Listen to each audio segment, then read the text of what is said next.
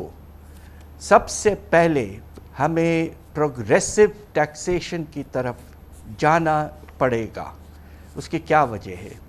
دیکھیے بہت سے شعبے ایسے ہیں جو اس وقت انڈر ٹیکسڈ ہے. ہم نے صرف ایک شعبے کو پکڑا ہوا ہے اور وہ ہے انڈسٹریل سیکٹر, جو تقریباً 70% آپ کے ریونیوز دیتا ہے, اور وہ صرف ہماری اکانومی کا 18% ہے.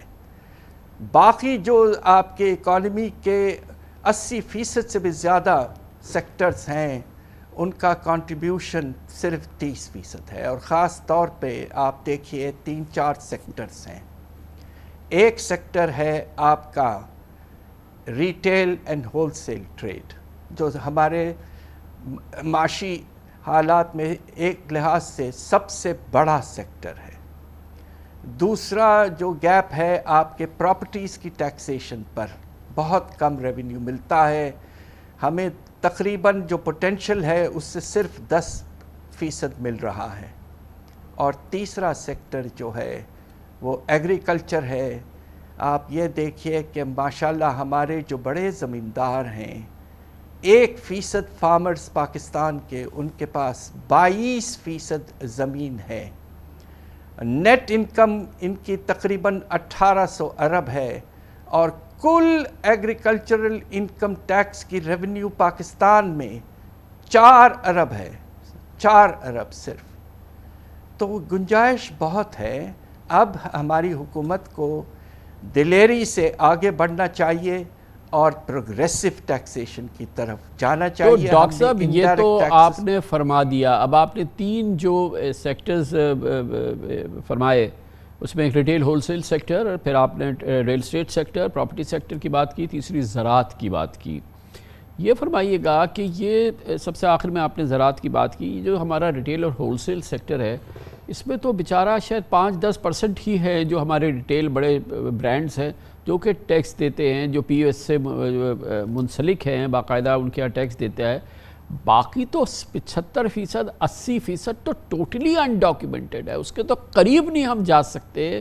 جو کھربوں روپے کی معیشت ہے جو پیریلل ہماری ریٹیل سیکٹر کی اور ہول سیل سیکٹر کی, آپ نے خود ہی فرما دیا 1800 ارب جو ہے وہ ایگریکلچر انکم ہے, اور 4 ارب انکم ٹیکس دیتے ہیں. پھر اس کی جو آگے کی فارورڈ اکانومی ہے آڑتیوں پر مشتمل, وہ تو کچھ ہے ہی نہیں پورا سلسلہ.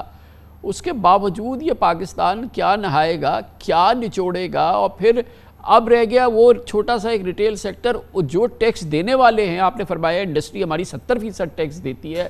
کتنا ان ٹیکس دینے والوں کو, یہ ہم جیسے ملازمین کو, ہم جیسے لوگوں کو کتنا نچوڑیں گے جو چند 8% جی ڈی پی کا ٹیکس دینے والے لوگ ہیں. خدا کے لیے سر, یہ بغیر ایگریکلچر کے, بغیر یہ جو انڈاکیومنٹڈ اکانومی, اس کو لائے بغیر کیسے کام چلے گا؟ دیکھیے بات دراصل یہ ہے کہ آپ کا جو ٹریڈ سیکٹر ہے, اس میں جو بڑے آپ کے ٹریڈرز ہیں اور کمرشل امپورٹرز وغیرہ ہیں, ان پہ کچھ ٹیکس ضرور لگتا ہے. پریزمپٹیو طور پر الیکٹریسٹی بلز پہ لگتا ہے, اور امپورٹس پہ بھی تھوڑا بہت لگتا ہے, مگر اس میں گنجائش ضرور ابھی بھی موجود ہے. البتہ آپ نے بالکل ٹھیک کہا کہ اگر گنجائش کی بات کریں تو پراپرٹیز, اربن پراپرٹیز خاص طور پہ, جس میں بے شمار ہم نے لا کے تحت 4-5 ٹیکسز رکھے ہوئے ہیں, مگر ان سے ریونیو جو ملتا ہے آپ کو, وہ آپ کو حیرت ہوگی, is only about 20% of the potential.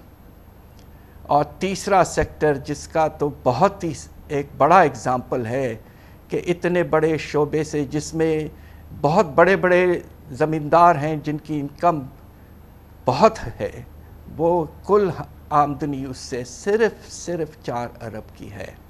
وقت آ گیا ہے کہ ایک پروگریسو ٹیکسیشن کی طرف ہم جائیں. دوسری طرف جس طرح میں ذکر کر رہا تھا, اکانومی اینڈ ایکسپینڈیچر میں فیڈرل گورنمنٹ کی سائز بہت بڑھ گئی ہے, اور اوور لیپنگ فنکشنز بے تحاشا ہیں جن کو ہمیں ہینڈ اوور کرنا چاہیے تھا پروونشل گورنمنٹس کو, وہ فیڈرل گورنمنٹ خود کر رہی ہے، جس میں ایگریکلچر ہے، ایجوکیشن ہے، ہیلتھ ہے، پاپولیشن پلاننگ ہے، وغیرہ وغیرہ وغیرہ۔ اور تیسرا جو سب سے بڑا سیکٹر، جو سب سے بڑا چیلنج ہے پاکستان کے لیے، آپ کو حیرت ہوگی کہ state owned enterprises have become a black hole. سال میں تقریباً 1500 ارب کی سبسڈی اور گرانٹس اور کنٹینجنٹ لائبلٹیز ہم ان کے میٹ کر رہے ہیں، 1500 ارب۔ اب دیکھیے وقت آ گیا ہے، آپ کو پرائرٹی بیسس پر لاس میکنگ یونٹس یا جو کمپیٹیٹو مارکیٹس میں ہیں ان کی پرائیویٹائزیشن کریں، لاسز کم کریں اور ایفیشنسی بڑھائیں، خاص طور پہ پاور سیکٹر اور گیس سیکٹر۔ اور تیسرا جو ایریا ہے جہاں آپ کو گنجائش ہو سکتی ہے وہ یہ ہے کہ آپ کوشش یہ کریں کہ کسی طرح سے آپ جو ہیں مختلف فنکشنز جو ہیں ان کو ریشنلائز کریں اور کوشش کریں کہ اکانومیز آف اسکیل پیدا ہوں اور اس کے نتیجے میں خرچے کم ہوں۔ میرا اپنا اندازہ یہ ہے کہ فیڈرل گورنمنٹ کی سائز جو ہے وہ تقریباً 1/3 کم ہو سکتی ہے۔ جی ڈاکٹر صاحب، مگر یہ جو ہمارے سامنے آئی ایم ایف کا مسئلہ ہے، یہ آگے جو ہماری ایکسٹرنل لائبلٹیز ہے 26 ارب کی، جس میں کہ ہمیں بہرحال 10 ارب کا کوئی ہمارے پاس سہارا نہیں ہے، ہمیں ایک بڑا گیپ ہے، یعنی کہ ڈیفالٹ بالکل سامنے نظر آ رہا ہے کیونکہ ہمارے پاس انتظام نہیں ہے۔ آئی ایم ایف پروگرام نہ ہو تو اس کا مطلب ہے ڈیفالٹ ہونا ہی ہونا ہے۔ تو اس کے کیا اثرات ہوں گے بعد از بجٹ؟ دیکھیے بات یہ ہے کہ ہماری حکومت نے، میں سمجھتا ہوں کہ ماشاءاللہ پوری کوشش کی ہے آئی ایم ایف کو آن بورڈ رکھنے کی۔ ایک تو جنوری کے بعد بے تحاشا ہم نے تیزی سے ریفارمز ضرور امپلیمنٹ کیے ہیں، اور میرے خیال سے کوئی 10 دن ہو چکے ہیں جب کہ آپ نے بجٹ کے جو اعداد شمار ہیں شاید ان کو آپ نے پہنچا دیے تھے۔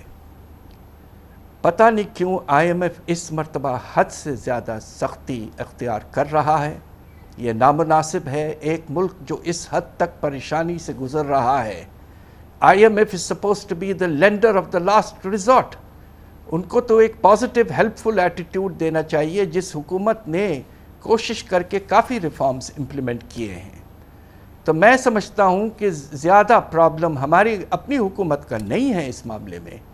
اس معاملے میں آئی ایم ایف کی جسے کہتے ہیں نا انٹرانزیجنس یا سٹبنس ہے، جس نے اس پروسیس کو 6 مہینے سے روکا ہوا ہے۔ یہ 9th ریویو نومبر 3 کو ختم ہو جانا چاہیے تھا پچھلے سال کا، اور 10واں اور 11 ہو جانا چاہیے تھا۔ اس حد تک ڈیلے یہ نامناسب ہے۔ ہمارے پرائم منسٹر نے خود managing director I M F سے بات کی، مگر اس سے بھی کوئی فرق پیدا نہیں ہوا ہے۔ تو پتہ نہیں کیوں آئی ایم ایف اس حد تک سختی اختیار کر رہا ہے۔